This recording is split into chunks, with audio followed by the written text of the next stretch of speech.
Happy Friday, boys and girls. We are back at Reading Workshop, and I have another Eric Carle book for you. This one's called The Honeybee and the Robber. And this whole week we've been practicing and reviewing all of those good things that we've been doing at Storybook Reader Time when we've been looking for characters and we've been looking at the words. If there's a lot of words, we read a lot. If there's a few words, we read a little, right?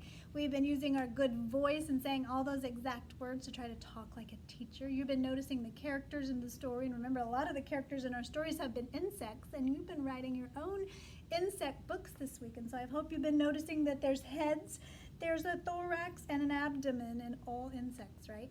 Every single insect has 6 legs. Count them with me. 1, 2, 3, 4, 5, 6. And we know that spiders are not insects, right? Because they have 8 legs. And so we've been practicing and learning lots of things in school this week. I hope you guys have at home as well. Those of you friends who are still online, we are all going to be looking for a bug this weekend.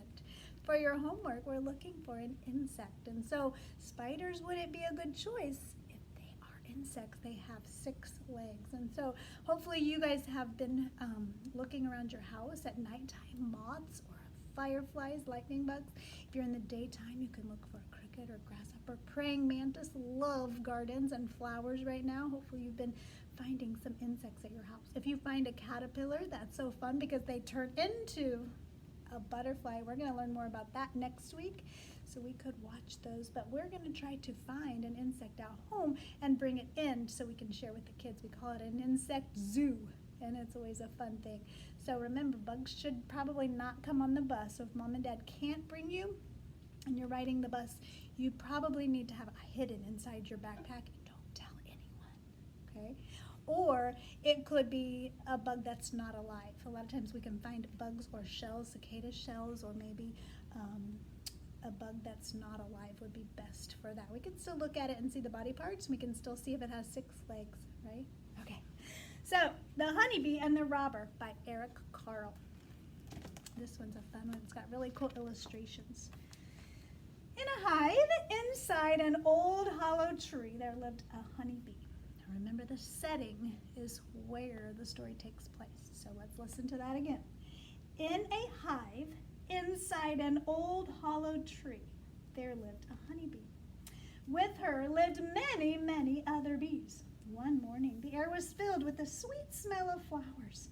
The honeybee and her sisters flew out of the hive. And this one kind of has a fun little pop-up part. The flowers opened their petals to welcome the honeybee.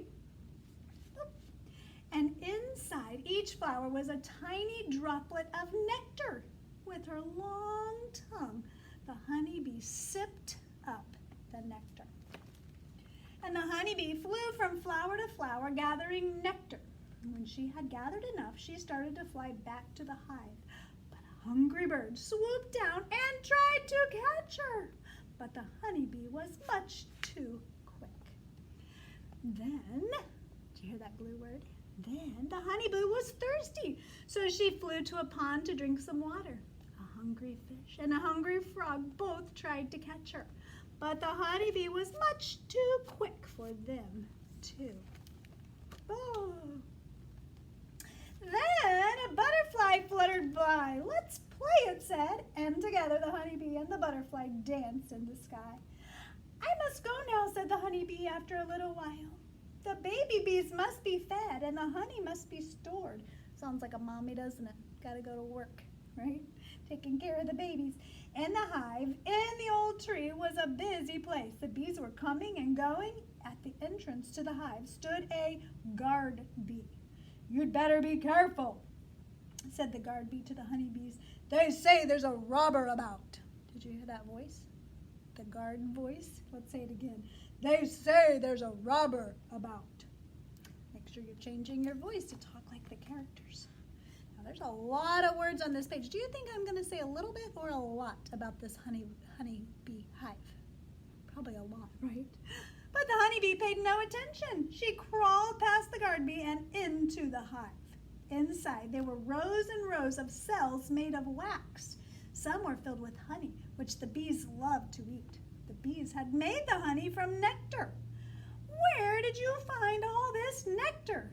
The other bees asked, watching me dance Watch me dance and you will see, replied the honeybee. And she danced around and around to show them. There's the honeybee. Then she saw a queen bee in the other part of the hive. The queen was busy laying eggs, one egg in each cell.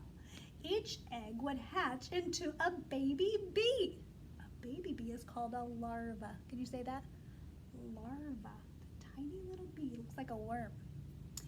One larva had just become a full-grown bee. The honeybee was watching the new bee as it crawled out of its cell. Suddenly, she heard a terrible noise. Roar! Growl with me, ready? Roar! A robber! Say it with me. A robber! Use your good voice. Who do you think said that? The honeybee, one more time. A robber! What's going to happen? Oh no! Boys and girls, who is a robber to a honeybee hive? Who likes honey most? Did you see it? I gave you a sneak peek. It was a bear trying to break in and steal the honey.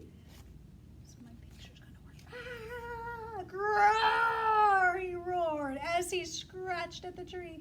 The guard bee hadn't seen him, but the honeybee had. One flew out and stung the big bear right on the nose. Ouch! Yelled the bear. Let's try that again. Ouch! Yelled the bear. You got to use your good voice, Mrs. Fox. Try it one more time. Ouch! Yelled the bear. And ouch! Ouch! Ouch! Howled the bear again and again as more bees rushed out to sting the honey bee robber. The honey robber. And the bear ran away as fast as he could. The queen, the eggs, the larva, the bees, and the honey were safe again in the hive. Where? Where did the story take place? Inside the old hollow tree.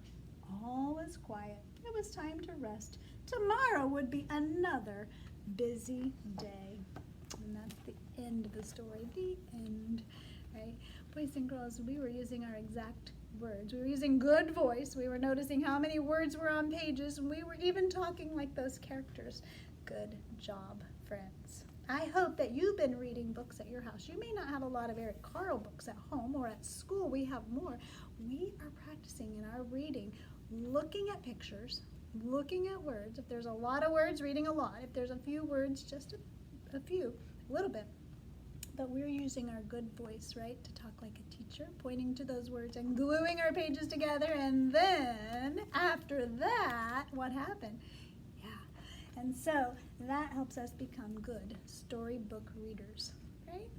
Good job, guys. Okay, I can't wait to see the insects that you bring in. We've introduced you to a new author who loves insects. So Eric Carle is going to be along with us again next week as we come back to school. We're going to do more with butterflies and caterpillars and moths. So we'll have another week of learning in the classroom and at home. So happy reading, guys, and have a great weekend. We'll see you.